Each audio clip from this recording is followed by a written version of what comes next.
trained, we've been brought up to think in binaries. There's good versus evil, there's black and white, there's us and them, and nowhere right now in the whole world are the binaries starker than when we talk about Israel's actions in Palestine.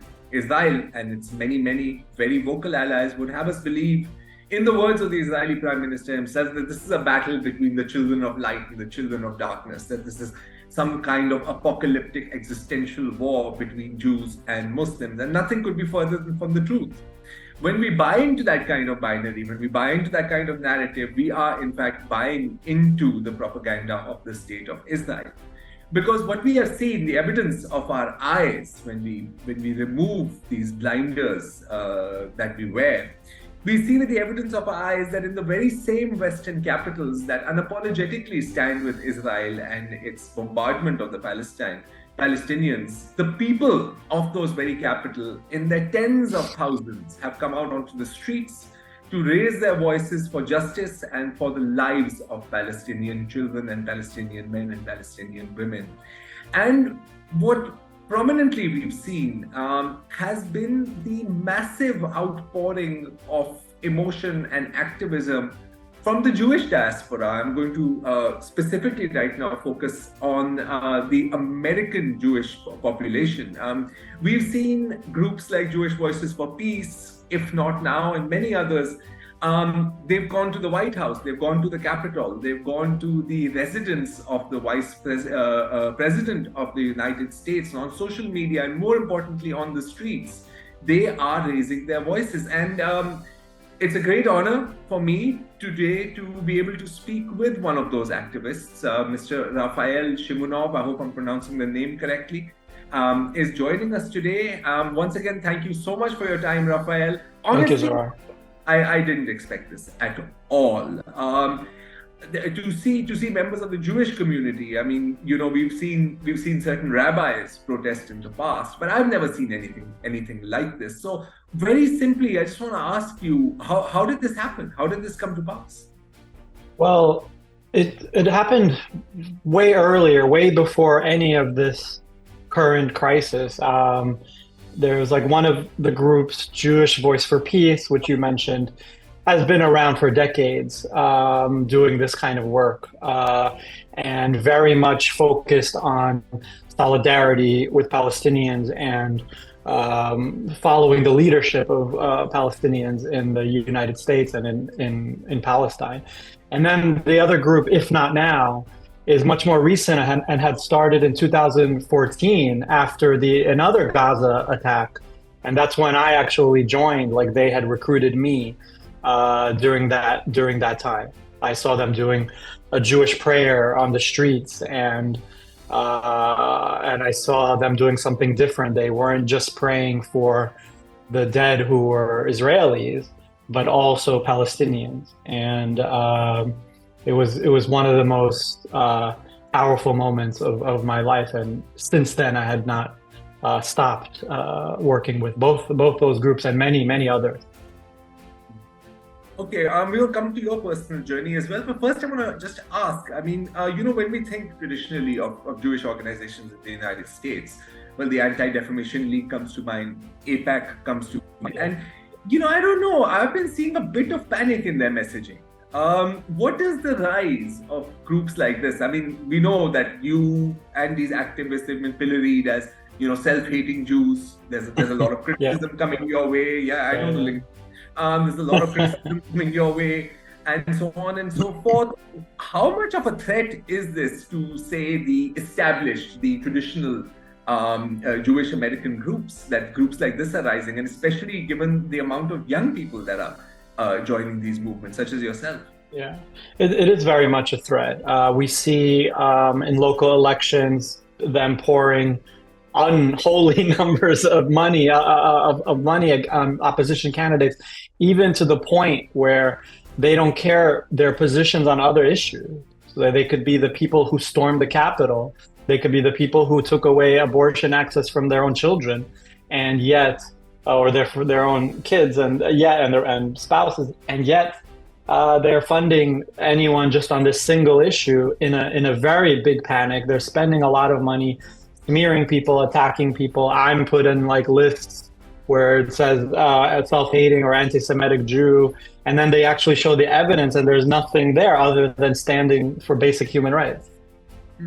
How much of a problem is that right now? I was just reading this guy with a research organization was asked to leave his position, E-Time, because he retweeted The Onion.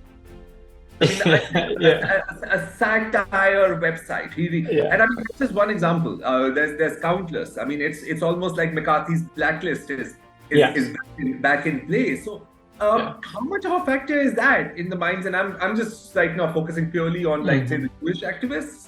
How much of what kind of pressures? What kind of sort of libel is? I feel like they're panicking because that tactic is becoming weaker. They have abused it so much, where they're calling rabbis anti-Semitic, they're calling Holocaust survivors anti-Semitic, they're calling Israelis who had lost their families to the attack from Hamas, the ones that are saying ceasefire, the ones that are standing up for human rights still, even though they lost their loved ones. They're coming to our events and they're sharing about, not in our name, they're saying, just like we've been saying for many years. So they're so desperate when they're attacking those people as anti-Semites. So now that tactic is not really working as much. But I, as a Jew, even though in many of their views, because I'm a Jew from Uzbekistan, or I'm what's called a Mizrahi Jew, my voice is not as a value to them, or even questioned as a Jew whenever I criticize. But the people who are not Jewish may not have that cover.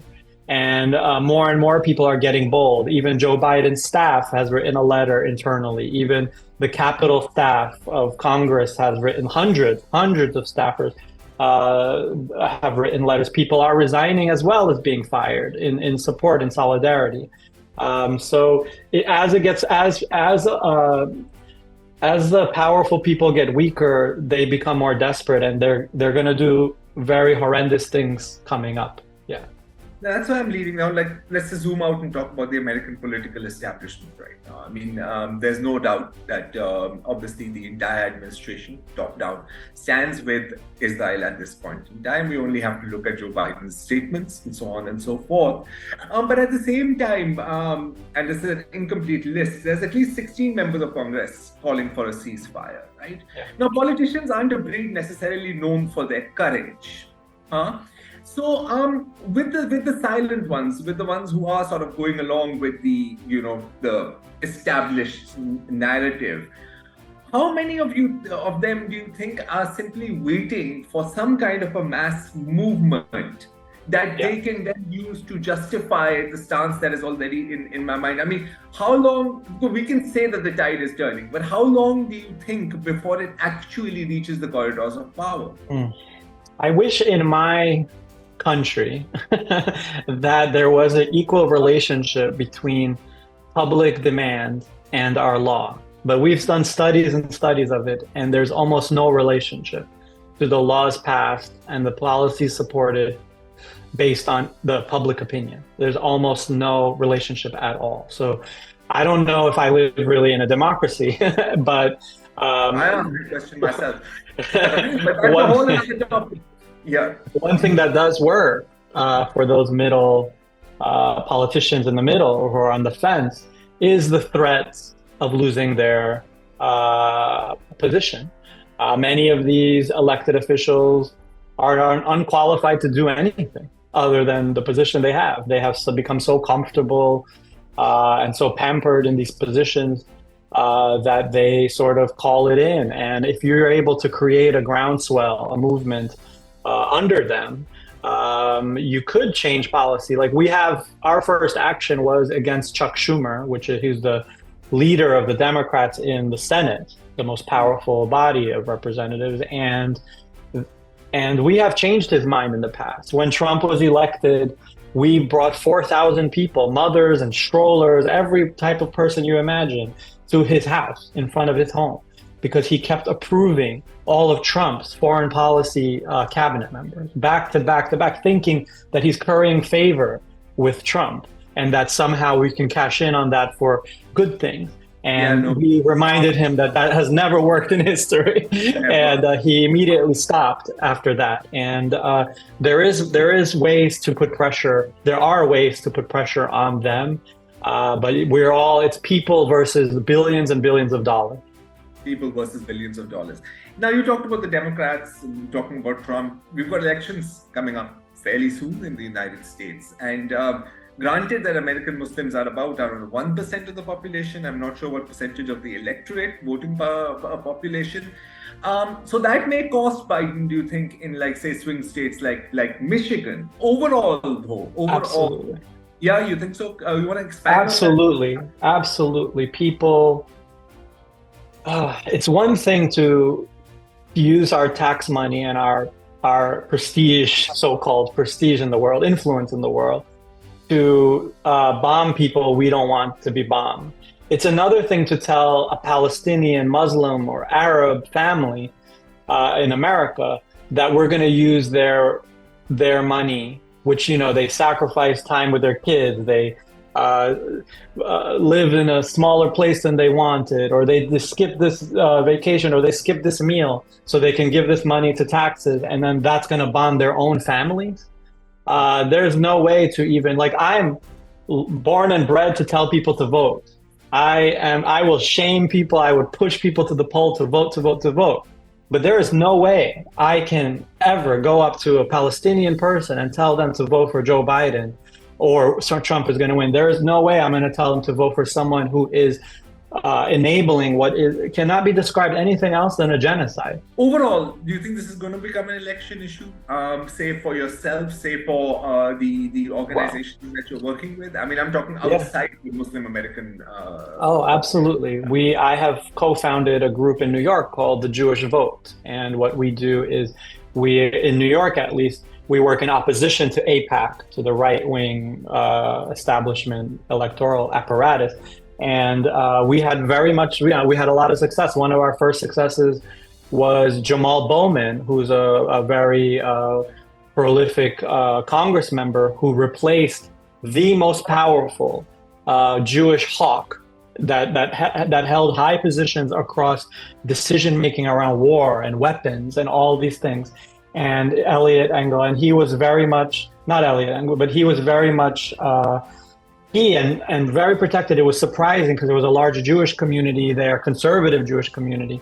And this was a black principal who was saying people deserve 2 years of maternity leave and paternity leave and all these things that are controversial here. But radically. But this principal, Jamal Bowman, was able to, with our help, by working with him and building bridges with the Jewish community in his district, that conservative Jewish yeshiva students that go to private school, Jewish school, voted for him. On the map, we saw the doors that we knocked, the phones that we called there, that they voted for him instead of this guy. And today, Bowman is one of the first to have a cogent humanitarian statement about this. He's sponsoring that bill. There are successes, and we work both on the streets and also in these halls of power to endorse the right people. And then there's some people we endorsed in the past that we asked them about Israel-Palestine, and they promised us things, and they're not holding up to some of the promises. So now we're holding them accountable, and sometimes with these personalities, not all of them, but a lot of them are narcissistic personalities, and all they're going to care about is losing something. So we need to make sure that they see that we can help make them lose or win. Speaking of losing, BDS, do boycotts work? I think boycotts are very case-by-case basis. Like some people, I work against Amazon here in the US and their overall power against and control of our government.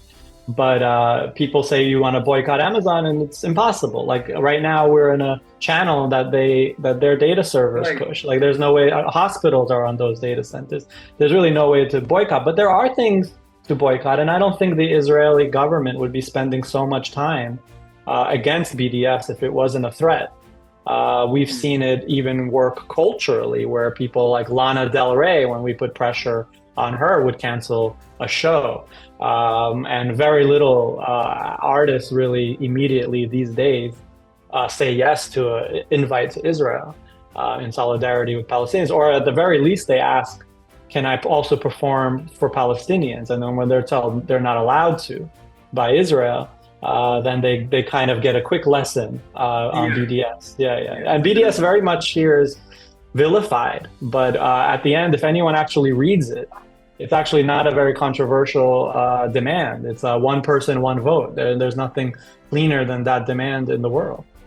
Speaking of one person's, I mean, were you born with this activism? I mean, is that something you grew up with? No. Because I know that your family hails from Uzbekistan. Yeah. And you left there as refugee under a refugee program, right? Yes, and absolutely. Immigrated. Are these the values that you grew up? I mean, how much of that informs who you are now, informs your activism? I guess the answer is yes and no, because I was growing up very apolitical. We are a very small community called Bukharian Jews from Uzbekistan and Tajikistan.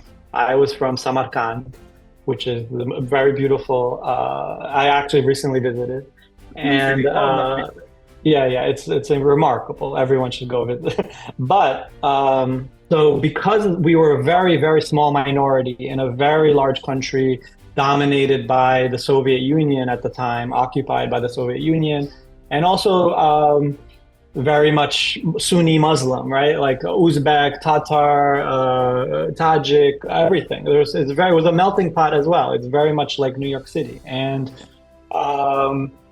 we were taught not to rock the boat, as a minority. And also when we came to the United States, we were told not to rock the boat, just to get a good job, raise a family and don't make trouble.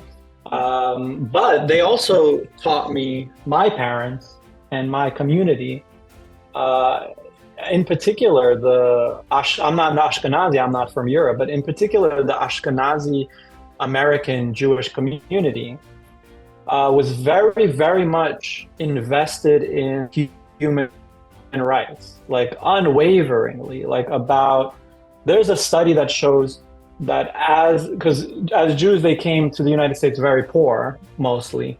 And there's studies that show as their wealth and their security increased through the generations, they did not abandon the principles as other people might have when they increased their wealth. They still were committed to immigration, still committed to free speech and all of those human rights aspects. But I feel like I saw these other Jews for the first time in my life who were very political. And that had a great influence on me. But I was actually at first indoctrinated by some of them on the other side, like Alan Dershowitz and all of these people who... I knew his books. I read all of these things. And in fact, he was to the right, I learned later, of Israeli. Like your average Israeli is more... I wouldn't be called anti-Semitic in Israel for most of the things I say that I would be called anti-Semitic for in the United States. But so my family and my community had taught me to care about human rights. I've seen my dad's actions when he was even robbed by someone, and he would, if the person was young, he would try to talk to him. He wouldn't want to call the police. He would try to repair the situation. So what I took is eventually, after I had a indoctrination into like very militant Zionism, eventually this other lesson that I had been learning through my whole life took that over. And then in particular, in my family, we actually in Uzbekistan are uniquely the most separated Jews from the other Jews in the world for the longest time, for thousands of years. We are very much siblings with warts, not perfect, siblings with our Muslim friends and the country and the communities we live. And when all of my migrant families came after we came to the United States and came to our house and we sponsored them and they came as Americans, they would tell me the most beautiful stories of solidarity between Muslims and Jews. They would say these incredible stories where the Soviets, the white Soviets, would ban our mosques and our synagogues. They would not allow us to make halal food or kosher food. And it's the rabbi and the imams that got together and helped each other, where the imam would say, this food is, because we would have a relationship with some Soviet. Right. And the imam would say, so we would do kosher, and then the Soviet police would look away, and the imam would say, okay, they figured out this. Guess what? Everything kosher is halal now. In fact, it's even more restrictive than halal. It's halal plus, and then the other one is when we couldn't build a synagogue, so we couldn't have a bar mitzvah publicly or any kind of our weddings in a Jewish way. So what happened is the Soviet Union didn't demolish all these beautiful mosques. They were too beautiful and too important to the society, so they made them into museums where you can't pray, but you can look upon history and be in awe of history. And we would go in, and Muslims would allow us in, and we would do our Jewish thing, and the rabbi would say, well, there's no idols on the wall, therefore it's kosher for us. So there was this beautiful camaraderie, and that's what I hold on to. And what's really sad and angering to me is that now those very same people that told me those beautiful stories, their minds have been overridden by Zionist propaganda based on fear and trauma and all these things, where now they retell those stories that we didn't flee the Soviet Union, they say. We fled Muslim.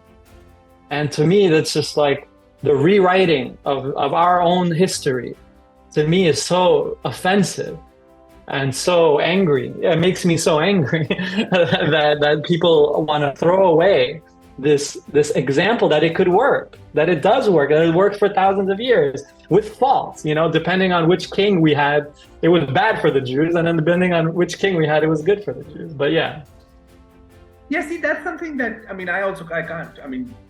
can't get my head around it either, because the Jewish experience is a vast storehouse of memory, of images, right, of history. And when I look at the Gaza walls, I think of the Warsaw Ghetto. Yeah. Right. When I look at their tactics, the dehumanization, and all of that, I don't have to go into details. We know what we're talking about. I think of actual Nazi propaganda. It mirrors. So there's one thing that I can't wrap my head around. And I know that this is naive and incredibly childish of me. I was just reading a whole long list of Hollywood celebrities, writers, actors, directors. Yeah. Signing a document which is essentially providing a blank check to all of Israel's actions. Now, these are all people, that I've grown up with. I'm still watching them. And all of their characters, all of their story arcs, they contain a valuable moral lesson. Now, I understand that they're actors, I understand that they're working for a living, but I can't reconcile it. So, one thing that also I wonder is that, what is it? Indoctrination? Is it lack of information? Is it fear of economic sanction, cancellation? What is it? Was it genuine belief? I think it's all of that. It's also, actors are not often the people who wrote their words. There's a very creative and very ingenious people who write their words, and then we in our minds, even if when we try not to, we conjoin them with these teams of intelligent writers. And then when you meet them, there's not like a light bulb in the closet there sometimes. So it's very easy. They're very easy to manipulate. And they're also, a lot of the wealthy ones are living in lifestyles of extreme comfort and are very separated from that where even their Palestinian friend or their Arab friend also doesn't want to rock the boat, because they will be punished. So they don't get any kind of point of view that's honest, other than the mainstream one. And this one in particular is actually extremely, what's the term, specious. It sounds good, it sounds humanitarian, it sounds like we stand, and it's based on the model of I stand with Ukraine, I stand with whatever, all of those kind of things. When in reality, the person who drafted it clearly is manipulating these people. And it's really embarrassing to them. And maybe, I also, I'm guilty of trying to recruit celebrities into different causes and all those kind of things, and it's very successful. But it's also I also contribute to this culture where why are we keep reinforcing that what they say matters? It doesn't matter. It doesn't matter. Not all opinions matter. All lives matter. Maybe not even all lives. I mean, clearly, I think we can see that. There are some who break out. There's the Mark Ruffalos. There's the people who break out of that and are consistent. Yeah, John Cusack, who consistently they have a grounding of human rights. They're not reacting. They like what I always say is, if you're going to be a disciplined person about human rights, write down what your values are in the time of comfort and safety.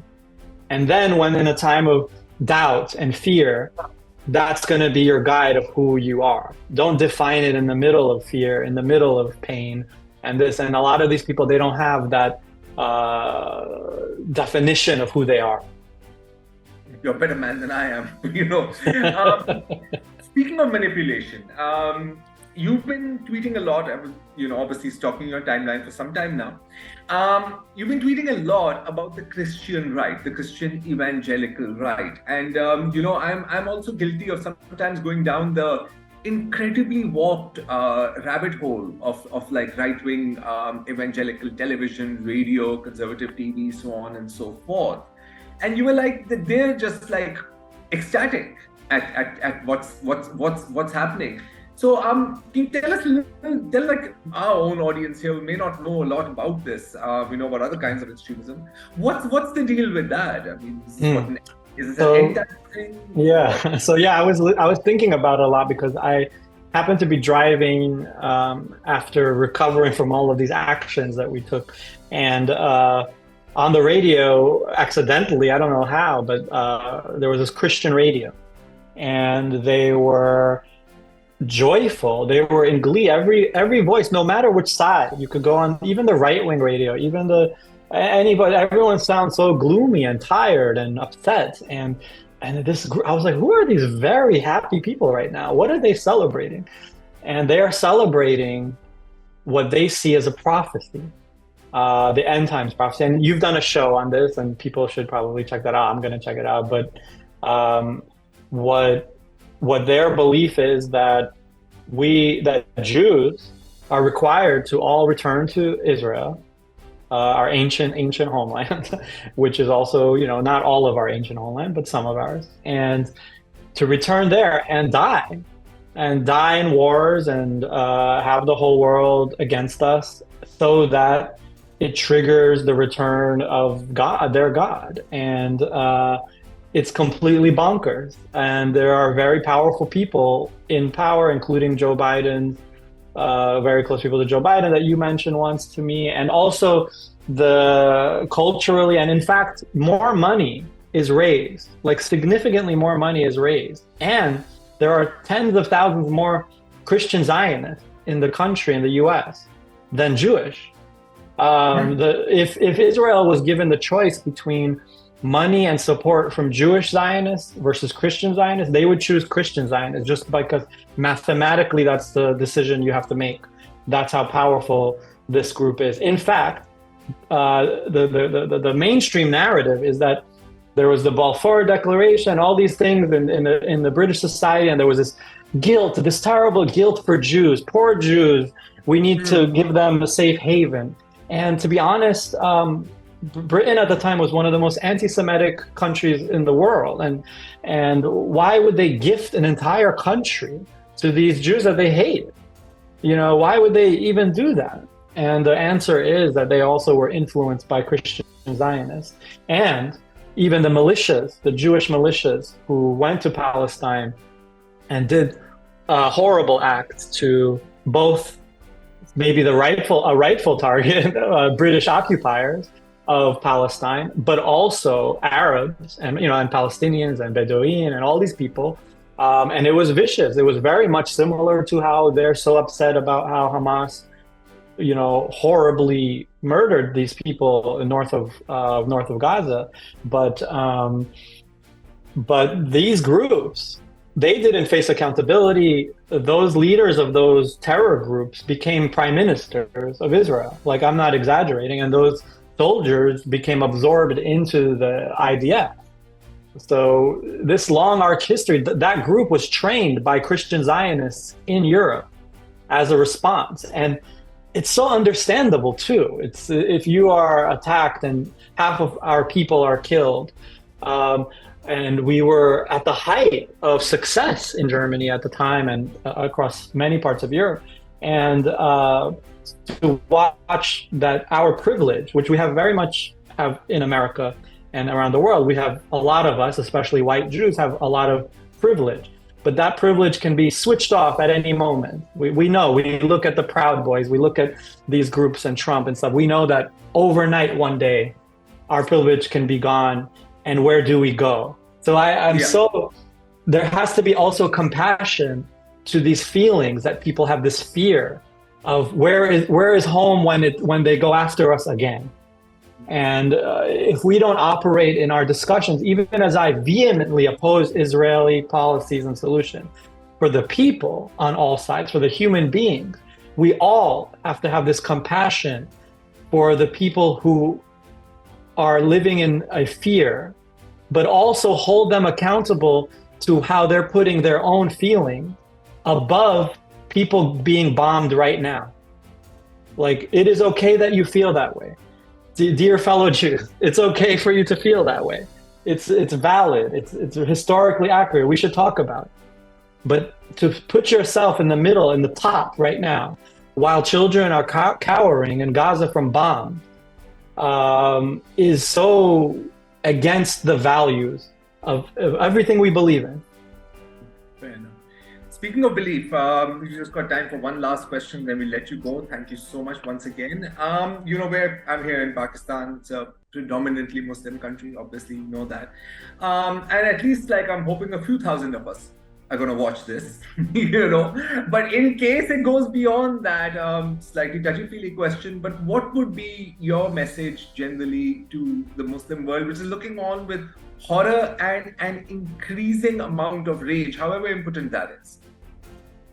I have been watching Hindu nationalism in India and in the United States rise in an incredibly scary rate and affect many people, including progressive elected officials like Ro Khanna and others who have been very bad on that.